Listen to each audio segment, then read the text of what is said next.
Hey everyone, welcome back to 7 Billion Geniuses. I gotta say, I'm really, it's very cool for me to be talking to people who are watching these videos. I'm finding out over time who's watching them and actually having interactions about them in real life, which is cool. And I'm also realizing how it's really hard for me actually to do these videos because I'm not talking to anybody. Part of what I'm really interested in and what I'm really connected to in my own life is collaboration and conversation. So there's always a back and forth. It's almost always back and forth for me in my life, and there isn't one here. So it's kind of weird. So if you know me, then you experience me as kind of different in these videos, and that's probably why. But I'm really excited about about this series of videos, starting with the one that I did last week about culture, and the one I'm going to do this week, which is about fear. And the one I'm going to do next week, which is about hatred and how we've actually created hatred. And I'll get into that next week. But for this week, anybody who knows me knows that there's a bunch of shticks that I do, sort of these little knowledge bombs that I lay out in the course of conversations. And this is one of them. It's the one about fear. And what I'm going to share with you is an idea about fear that's based in basic neurology, although the description of neurology that you're going to get from me would drive any neurologist crazy because it's very, very sort of basic, but it's based in an accurate understanding of neurology. It's just not particularly nuanced. And it talks about how our culture has generated a certain kind of fear. We talk about it as panic and anxiety, but that it actually comes from the way that we live in this culture that we live in.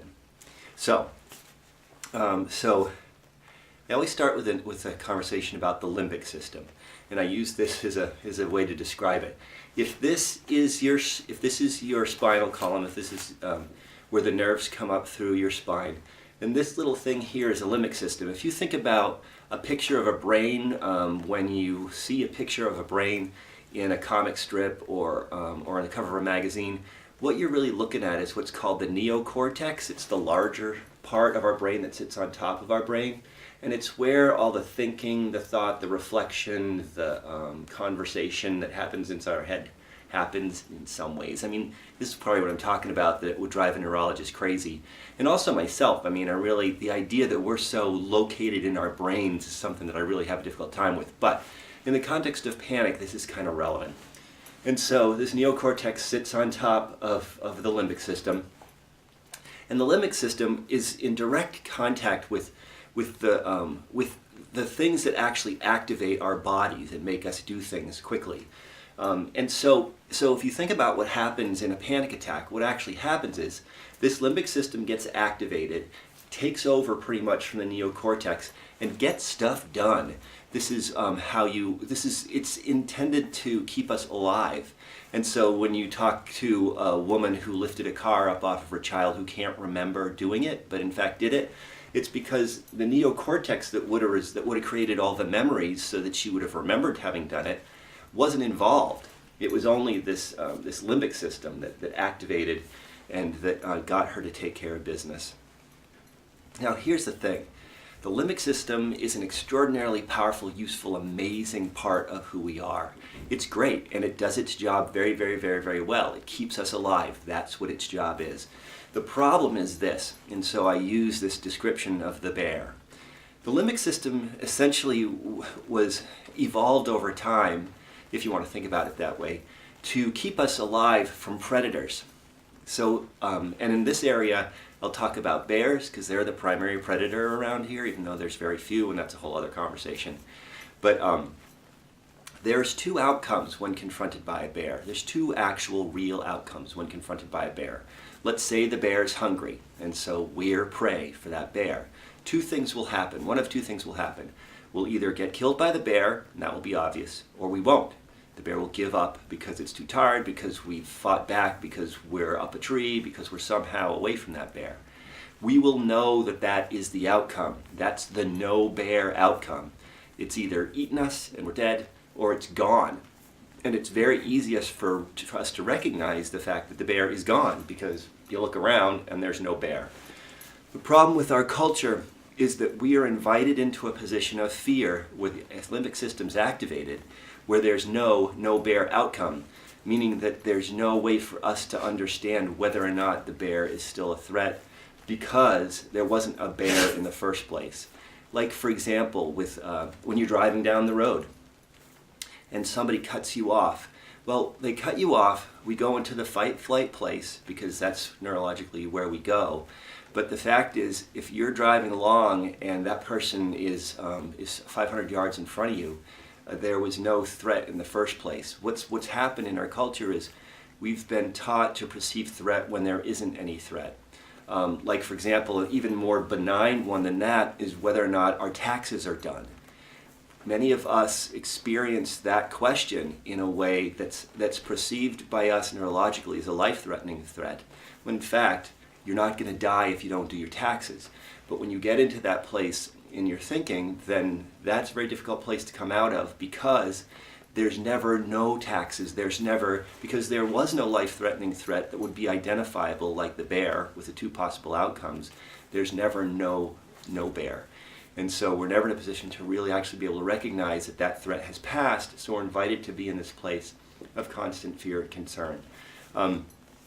Taxes, whether or not people like us, whether or not we're going to have a good day, whether or not our life is going to be okay in 5 weeks.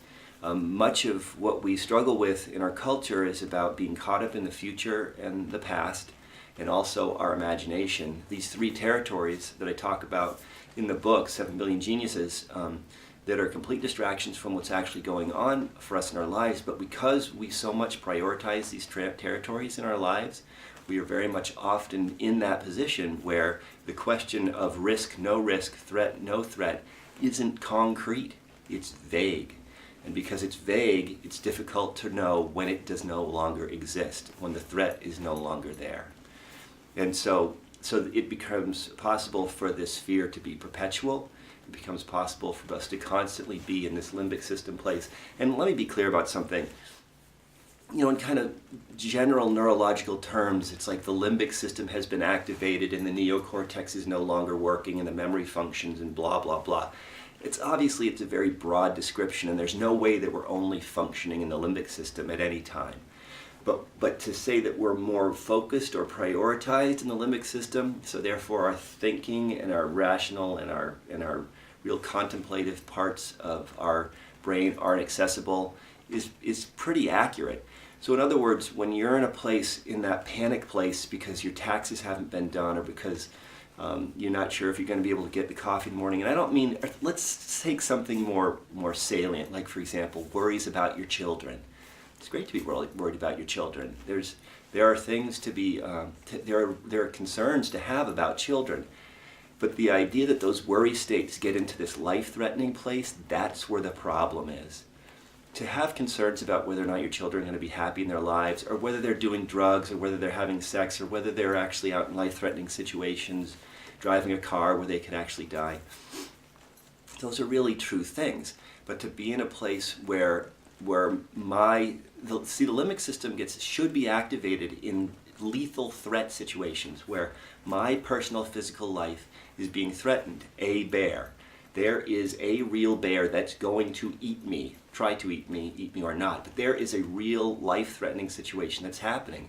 That's what the limbic system's for. And when it's activated because you're concerned about whether or not your kids are going to get home tonight, there's no life-threatening situation there. There's no bear, and there's no bear. The other thing to keep in mind is that this process of concern with the limbic system being on, it's supposed to go on for maybe 10 minutes. If you're worried about whether your kids are going to come home tonight, that could go on for hours. And that creates a whole neurological process that's unprecedented in the context of our evolution and our being as a species. Again, I talk about this all the time. We've been around for between 1 and 4 million years as a species.